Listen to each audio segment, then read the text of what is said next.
देख रहे हैं आज तक। मैं हूं आपके साथ नवजोत रंधावा। तो बड़ी खबर सबसे पहले ये कि अरविंद केजरीवाल ने एक बार फिर से लॉकडाउन बढ़ा दिया है। कल सुबह 5 बजे तक पहले लॉकडाउन की मियाद थी, लेकिन अरविंद केजरीवाल ने कहा कि क्योंकि हालात लगातार बिगड़ते जा रहे हैं तो इस वजह से अब लॉकडाउन को 7 दिन और बढ़ाया जा रहा है, यानी कि 3 मई सुबह 5 बजे तक लॉकडाउन बढ़ा दिया गया है।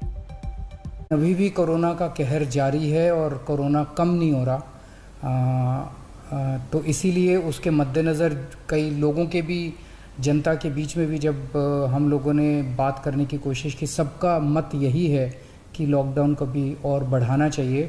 तो लॉकडाउन को दिल्ली के अंदर 1 हफ्ते के लिए और बढ़ाया जा रहा है, अगले सोमवार को सुबह 5 बजे तक के लिए। दिल्ली में ऑक्सीजन की काफ़ी कमी महसूस हो रही है।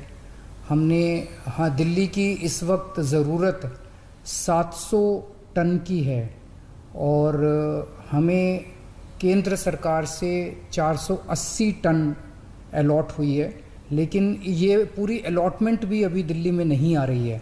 700 टन की ज़रूरत है इतने कोरोना की महामारी में, उसके मुकाबले में 330-335 ही पहुंच रही है। हमने एक वो पोर्टल टाइप बनाया है और ऑर्डर जारी कर दिए गए हैं, जिसमें हर 2-2 घंटे में मैन्युफैक्चरर से लेके और अस्पताल तक, एंड यूज़र तक, हर एक को 2-2 घंटे के अंदर अपनी ऑक्सीजन की पोजीशन बतानी पड़ेगी। इस दौरान हमने देखा लॉकडाउन के दौरान की संक्रमण दर, पॉजिटिविटी रेट जिसको कहते हैं, ये लगभग 36-37% तक पहुंच गई। आज तक इतनी संक्रमण दर हमने दिल्ली में तो नहीं देखी, बाकी दुनिया भर में हो सकता हुई हो कहीं पे, लेकिन 36-37% तक संक्रमण दर पहुंच गई। पिछले 1-2 दिन से थोड़ी सी कम हुई है, आज 30 के नीचे आई है, 29 पॉइंट कुछ आई है। दिल्ली में लॉकडाउन लगाए जाने पर और जानकारी दे रहे मेरे सहयोगी अरविंद ओझा। दिल्ली में फैलते कोरोना संक्रमण की वजह से हाहाकार मचा हुआ है। आए दिन रिकॉर्ड तोड़ पॉजिटिव केस आ रहे हैं, अनगिनत मौतें हो रही हैं। उसको देखते हुए दिल्ली के मुख्यमंत्री अरविंद केजरीवाल ने 7 दिन के और लॉकडाउन का ऐलान कर दिया है, यानी सोमवार 5 बजे तक जो लॉकडाउन की मियाद थी वो खत्म हो रही थी, लेकिन अब अगले सोमवार 5 बजे तक लॉकडाउन दिल्ली में जारी रहेगा। इस वक्त मैं दिल्ली के मॉडल टाउन इलाके में मौजूद हूँ और देखें, इसी तरीके से पिछले 7 दिन से तमाम जो दुकानें हैं वो बंद पड़ी हुई हैं। केवल एसेंशियल सर्विस को ही अलाउ किया गया है, सिर्फ एसेंशियल सर्विस को ही दिल्ली में आने जाने की इजाज़त मिली है। उसके अलावा तमाम जो शॉप है वो बंद रहेगी, मेडिकल फैसिलिटी जो है वो अवेलेबल रहेगी। लेकिन जिस तरीके से दिल्ली में एक के बाद एक केसेस बढ़ रहे हैं, ऑक्सीजन की किल्लत हो रही है, इसको देखते हुए अरविंद केजरीवाल ने फैसला किया कि जो अंतिम विकल्प है इस वायरस के संक्रमण को रोकने के लिए, चेन को तोड़ने के लिए, वो है लॉकडाउन। इस वजह से जो 7 दिन का लॉकडाउन दिल्ली में चल रहा था उसको एक्सटेंड कर दिया गया है। 2 मई तक दिल्ली में लॉकडाउन जारी रहेगा। इस दौरान जो कोरोना वायरस का जो चेन है उसको तोड़ने में कामयाबी मिलेगी, ऐसा दिल्ली के मुख्यमंत्री अरविंद केजरीवाल का दावा है। कैमरामैन सत्येंद्र भाटी के साथ अरविंद ओझा, दिल्ली आज तक। दिल्ली में किल्लत सिर्फ ऑक्सीजन की नहीं बल्कि रेमडेसिविर को लेकर भी लोग सड़कों की खाक छान रहे हैं। मेरे सहयोगी सुशांत की रिपोर्ट देखिए। दिल्ली में ऑक्सीजन को लेकर के हाहाकार तो मचा हुआ है ही, साथ ही साथ अगर बात की जाए तो रेमडेसिविर को लेकर के भी लोगों के लिए एक बड़ी परेशानी जो है वो सामने नजर आ रही है। सरकार की तरफ से तमाम अस्पतालों में अगर बात की जाए और प्राइवेट अस्पतालों में लगातार लोगों को रेमडेसिविर के लिए प्रिस्क्राइब जो है वो किया जा रहा है, लेकिन दिल्ली के अंदर रेमडेसिविर की बड़ी स्तर पर कालाबाजारी भी जो हो रही है। ऐसे में सरकार की तरफ से पिछले दिनों रेमडेसिविर को लेकर के ऑथराइज सेंटर्स जो है वो बनाए गए थे, जहां पर रेमडेसिविर का इंजेक्शन जो है वो लोगों को मिल सके। इस वक्त हम मौजूद हैं आर्क फार्मास्यूटिकल्स में, जो कि उपहार सिनेमा के पास है, लेकिन आज संडे करके ये सेंटर क्लोज है। लेकिन सुबह से ही यहाँ पर रेमडेसिविर को लेकर लोग जो है वो परेशान होते हुए यहाँ पर पहुँचते हुए नज़र आ रहे हैं। सबके प्रिस्क्रिप्शन पर आपको नज़र आएगा कि सब लोग जो है वो यहाँ पर रेमडेसिविर लेने के लिए यहाँ पर आए हैं। ये बताइए कि किसके लिए आए हैं, आपको किसने प्रिस्क्राइब किया है? ये डॉक्टर ने प्रिस्क्राइब किया रेमडेसिविर 100 mg। ये मेरे रिलेटिव हैं, उनके लिए आया हूँ और मैं 3 दिन से घूम रहा हूँ। मेरे को पूरे ओखला में मैं घूमा हुआ हूँ। ये drug controller department Delhi government की ऑफिशियल उन्होंने निकाला हुआ है। इसमें पूरी दिल्ली के अराउंड 30 सेंटर्स का नंबर है। इसमें से मैं 10 के पास जा चुका हूँ, कहीं दवाई अवेलेबल नहीं है। कल भी अवेलेबल नहीं थी और आज संडे है और ऐसे पैंडेमिक में भी सारे क्लोज़ किए हुए हैं इन्होंने आज भी, कि संडे क्लोज हैं सारे।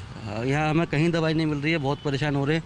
और डॉक्टर भी पता नहीं क्या सिर्फ इस रेमडेसिविर से ही ट्रीटमेंट होगा या कोई दूसरी दवाई भी दे सकते हैं, इसका हमें पता नहीं है। डॉक्टर सिर्फ यही रिकमेंड कर रहे हैं। जाहिर सी बात है, सिर्फ रेमडेसिविर क्योंकि इसके मिलते जुलते कई और सॉल्ट भी जो है वो होते हैं, लेकिन ले हो सकते हैं। आप कहाँ से आए और कितने दिनों से आप अच्छा नोएडा से?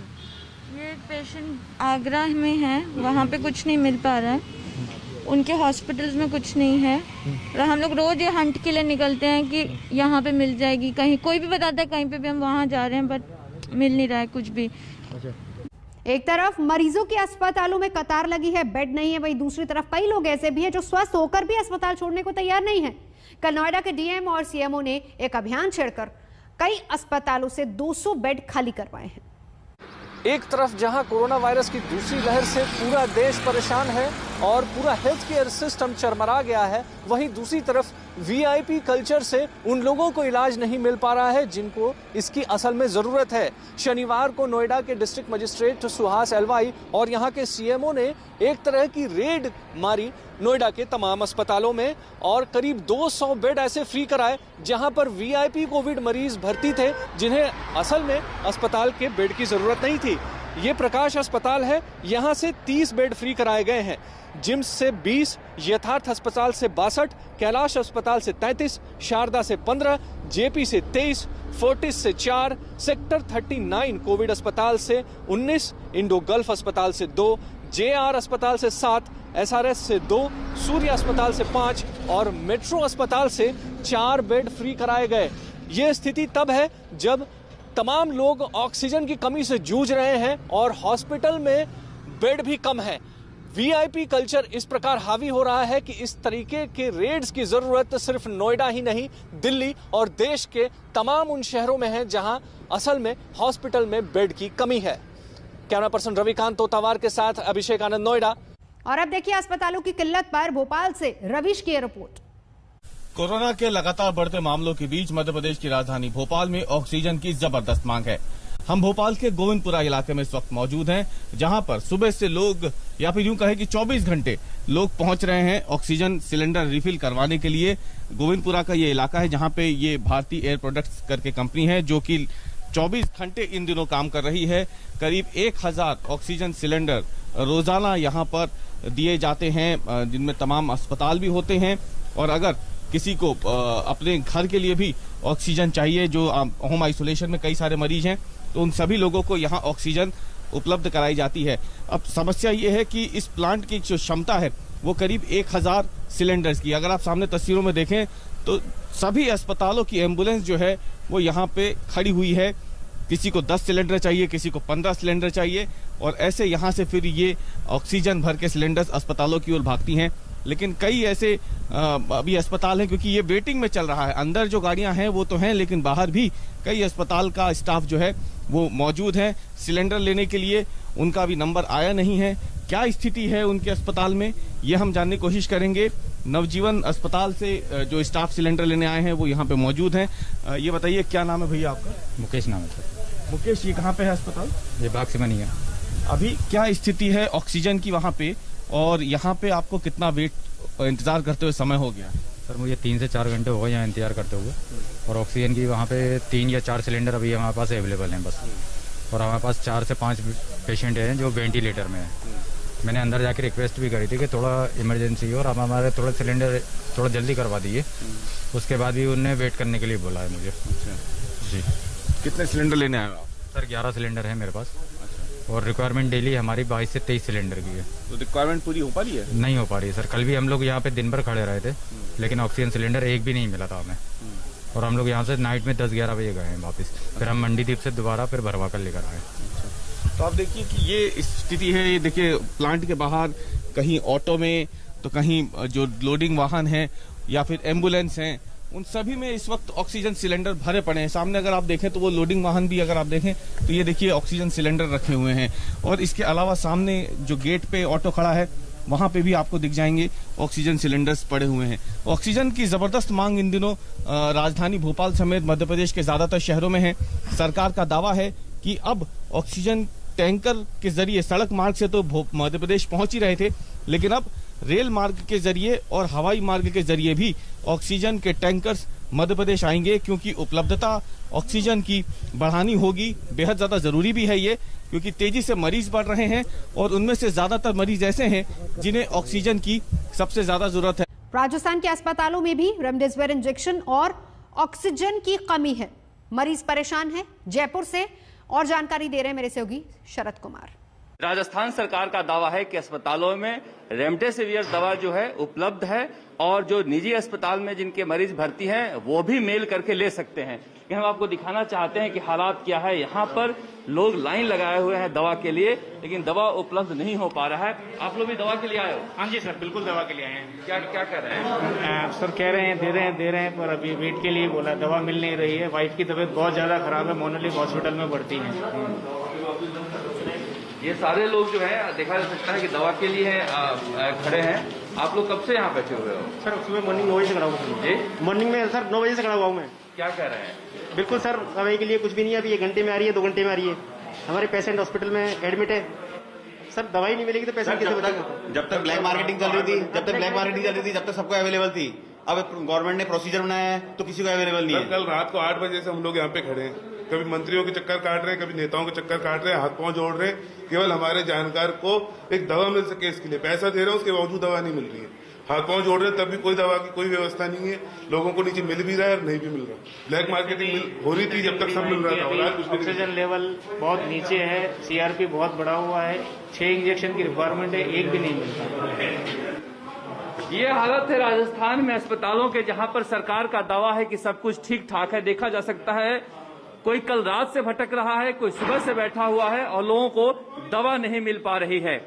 अस्पतालों में किस तरह से लोग अपने परिजन का इलाज करा रहे हैं, एक नजारा है। किस तरह से भीड़ जो है खड़ी है CMHO दफ्तर के बाहर दवा के लिए और दवा मिल नहीं पा रही है। सरकार को कम से कम कहीं से भी इंतजाम करके ऐसे मरीजों तक दवा पहुंचाना चाहिए जिनका जान खतरे में है। कैमरामैन शर्मा के साथ शरद कुमार, जयपुर, आज तक। और अब आपको जम्मू का हाल भी दिखा देते हैं, बता भी देते हैं, क्योंकि पिछले 24 घंटे में कोरोना के 2000 से ज्यादा मामले सामने आए हैं और कोरोना के बढ़ते केस को देखते हुए जम्मू कश्मीर में शनिवार शाम से कल सुबह तक कर्फ्यू लगा दिया गया है। कश्मीर में कर्फ्यू कोई नई बात नहीं है, यहाँ पर महीनों तक कर्फ्यू रहे, लेकिन आज पहली बार कोरोना कर्फ्यू कश्मीर में लगाया गया है। दरअसल जिस अंदाज से देश के अलग अलग हिस्सों के साथ कश्मीर में भी कोरोना वायरस के मामले लगातार और तेजी से बढ़ रहे हैं, उसके चलते अब प्रशासन ने शनिवार शाम से सोमवार सुबह तक पूरी तरह से पूरे जम्मू कश्मीर में कर्फ्यू लगाने का फैसला किया है, जिसे कोरोना कर्फ्यू नाम दिया गया है। और उसका असर श्रीनगर में ही नहीं बल्कि घाटी और जम्मू कश्मीर के सभी इलाकों में दिख रहा है। दरअसल इस कर्फ्यू में बिल्कुल लोग घरों से बाहर नहीं निकल रहे हैं। दुकानें और जितने भी बाकी व्यवसाय हैं सब कुछ बंद पड़ा है। लोग घरों के भीतर हैं, जो काम करने वाले लोग भी हैं वो भी घरों के भीतर ही हैं और इस कोरोना कर्फ्यू को दरअसल कामयाब बना रहे हैं। पिछले 2 दिन की अगर बात करें तो शनिवार को 1937 नए मामले जो हैं जम्मू कश्मीर में आए, जो एक रिकॉर्ड था। कल की बात करें तो 2030 जो हैं corona virus positive case Jammu Kashmir में जो है सामने आए हैं, जो लगातार एक नया रिकॉर्ड है कोरोना वायरस मामलों में। अगर मौत का आंकड़ा देखें वो भी लगातार बढ़ रहा है। शनिवार को जहां 20 लोगों की जान कोरोना वायरस से गई, वहीं पर कल जो है 15 लोगों की जान कोरोना वायरस के चलते गई है। दरअसल कई इलाके जम्मू कश्मीर में सामने आए हैं जहां पर ये महामारी काफ़ी तेज़ी से फैल रही है और अब उन इलाकों को जो है उनको सील कर दिया गया है, उनको रेड जोन घोषित कर दिया गया है और वहां पर लोगों की आवाजाही पर पूरी तरह से रोक लगा दी गई है। और प्रशासन की तरफ से कोशिशें लगातार यही है कि जो जम्मू कश्मीर में एक बार फिर कोरोना वायरस ने जो अपना बहुत जो है जो बुरा रूप जो है सामने दिखाया है, उसको कहीं से भी और किसी तरह भी काबू में लाया जाए। यही कारण है कि जो अमरनाथ यात्रा के लिए रजिस्ट्रेशन का काम शुरू हुआ था, फिलहाल उससे भी स्थगित कर दिया गया है। रूफ अहमद के साथ अशरफ आनी, श्रीनगर, आज तक। फिलहाल यहाँ रुकेंगे एक ब्रेक के लिए। आज तक पर खबरों का सिलसिला जारी है, देखते रहिए आज तक। नमस्कार, मैं हूं अंजना ओम कश्यप। हमें उम्मीद है ये वीडियो आपको पसंद आया होगा। लेटेस्ट खबरों के लिए यूं ही देखते रहिए आज तक, और इस वीडियो के पसंद आने पर लाइक, शेयर एंड सब्सक्राइब करना ना भूलें।